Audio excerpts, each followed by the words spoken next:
Emma, une brillante étudiante en droit, se trouvait dans un supermarché lorsqu'elle aperçut 3 individus se comportant de manière étrange et semblant convoiter le même paquet de pâtes. Qui prépare un mauvais coup?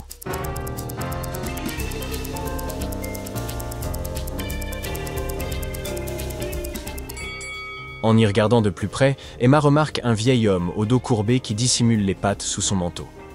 Sa posture lui permet de camoufler la taille des paquets, et il est fort probable qu'il en vole encore un autre. À la caisse, Emma observe une vieille dame tentant d'acheter un gâteau d'une 30aine d'euros, bien qu'elle n'ait que 20 € dans son portefeuille.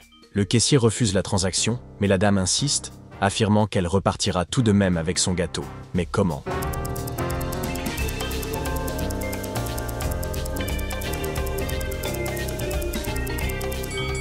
Pas besoin d'alerter la sécurité, elle compte simplement utiliser son portefeuille numérique via son téléphone. Bien qu'elle soit plus âgée, elle sait s'adapter aux tendances. De retour chez elle, un sentiment étrange envahit Emma. Elle scrute son Porsche, cherchant à déterminer si son imagination lui joue des tours ou si quelque chose cloche vraiment. Qu'est-ce qui ne va pas ici?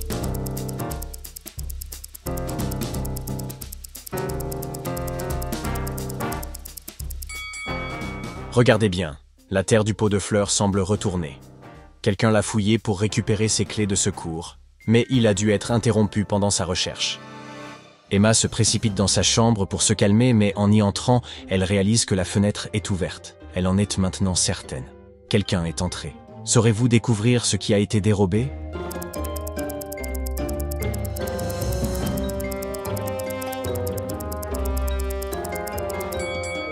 Examinez le bureau. La souris et le clavier y sont toujours, mais l'écran d'ordinateur a disparu. En s'approchant pour observer de plus près, elle découvre un bracelet à côté du clavier portant la lettre M. Le suspect a probablement oublié cet accessoire en partant. Et Emma sait désormais qui a pris son ordinateur. Mais qui était-ce?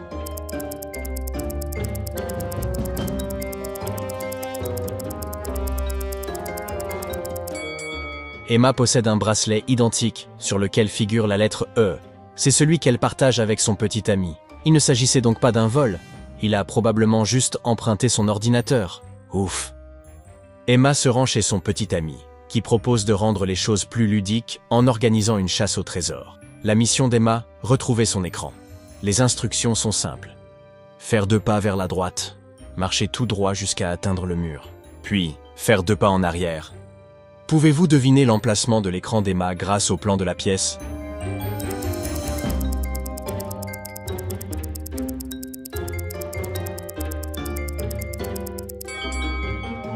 C'est exact, il est caché sous le tapis. Attention où vous posez les pieds. Emma se rend au parc pour prendre un peu l'air, mais elle remarque 2 femmes enceintes qui se comportent étrangement. Qui simule sa grossesse?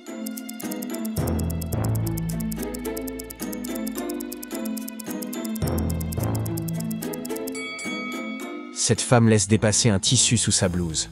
En réalité, elle n'est pas enceinte, il s'agit d'un ventre factice. Toujours sur ses gardes, Emma suit la femme jusqu'à un magasin voisin. Elle l'observe choisir des vêtements et se diriger vers la caisse. Que cache-t-elle? Avez-vous remarqué quelque chose d'anormal?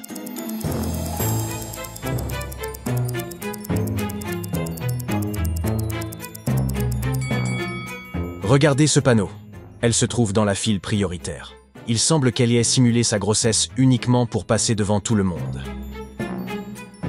Emma décide de confronter cette personne et lui demande « Depuis combien de temps êtes-vous enceinte ?» La femme répond « Depuis 100 jours. » Emma est maintenant sûre qu'il s'agit d'une supercherie. Mais pourquoi? « 100 jours correspondent à environ 3 mois de grossesse. Il est donc impossible que son ventre soit aussi volumineux si elle dit la vérité. » L'étudiante n'a pas vu le temps passer et doit maintenant rentrer chez elle en urgence. Elle a 3 options pour se déplacer. Prendre le bus pour 3 €, prendre un taxi pour 20 € ou accepter un trajet gratuit en moto avec un ami. Quelle option choisira-t-elle?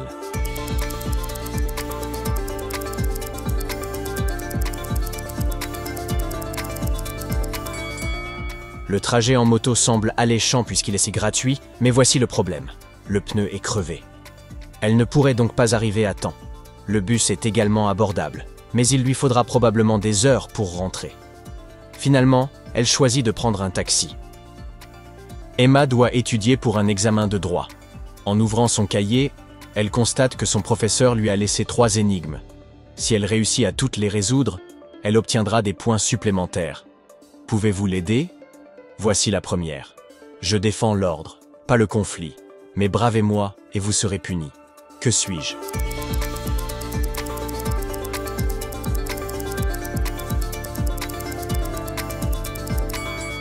La réponse est la justice, dit Emma.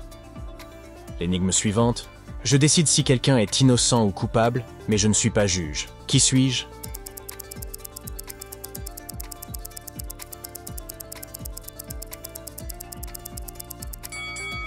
Facile, c'est un jury. Passons à la dernière. J'ai tout vu, mais je n'ai rien noté. Je ne prends la parole que lorsqu'on me demande de parler. Qui suis-je?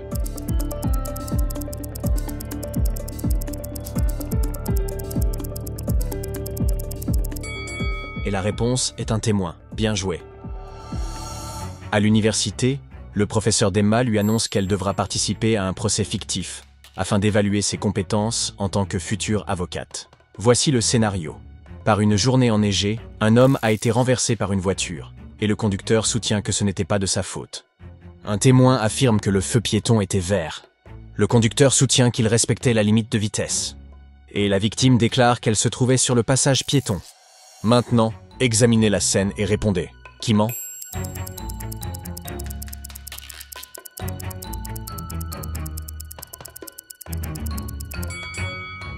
C'est la victime. Le témoin disait vrai car le feu était effectivement vert pour les piétons. Toutefois, les empreintes laissées dans la neige montrent que la victime a traversé en dehors des clous. Par conséquent, ce n'était pas la faute du conducteur. Le professeur poursuit ses évaluations et propose une nouvelle situation. Un avocat se rend dans la maison d'un homme riche récemment décédé. Le testament stipule clairement « Je lègue ma fortune à mon fils, Marc, et à ma fille, Anna, sous la condition qu'elle termine ses études d'ingénierie pour obtenir sa part. Regardez la scène et dites-moi, la fortune sera-t-elle partagée entre le frère et la sœur ?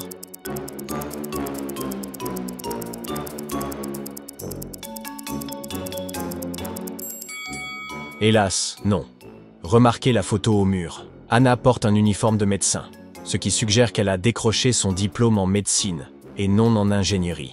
Ainsi, seul Marc obtient l'héritage. Il est temps pour le professeur de distribuer les résultats du dernier examen. Les amis d'Emma attendent leurs notes et il déclare « Quiconque porte des lunettes a eu un D. Maria a obtenu un B. Et une seule fille a eu un A. Qui a obtenu la meilleure note de la classe ? »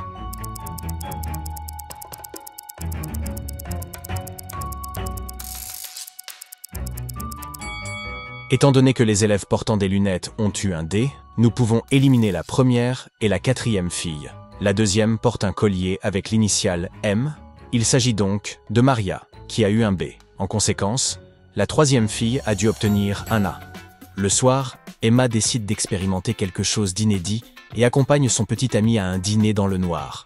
Une expérience où l'on doit goûter différents mets tout en gardant les yeux bandés. L'entrée arrive rapidement. Sans même jeter un regard, elle déclare « Je sais ce que c'est. » Mais comment le sait-elle ?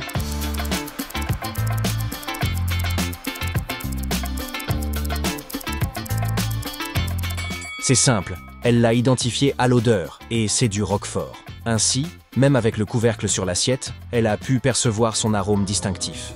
Lors de l'expérience, l'une des autres clientes affirme que, pendant qu'elle avait les yeux bandés, on lui a volé son sac à main. Le vol aurait eu lieu à 7 heures du soir. Un suspect se défend en affirmant qu'il venait tout juste d'arriver. Il présente même un billet de cinéma comme preuve. Scrutez attentivement le billet et répondez. Son alibi tient-il la route ?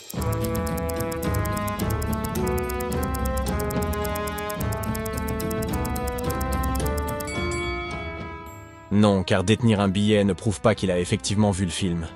Il aurait pu entrer rapidement, voler le sac, déguerpir en vitesse, puis revenir au restaurant peu après. Le serveur apporte l'addition. Le total pour l'entrée et le plat principal est de 150 €. Emma compare les prix de chaque plat et réalise que le plat principal coûte 100 € de plus que l'entrée. Alors, quel est le prix de chaque plat ?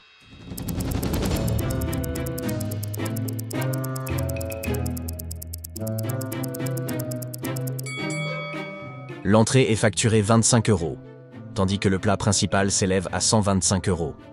Plutôt cher, n'est-ce pas? Pour entrer chez elle, Emma doit saisir un code à 3 chiffres. Passionnée par les cartes, elle a créé un mot de passe inspiré du jeu. Les 2 premiers chiffres correspondent au nombre de cartes dans un jeu classique, tandis que le dernier chiffre indique le nombre de couleurs. Pouvez-vous déchiffrer le code?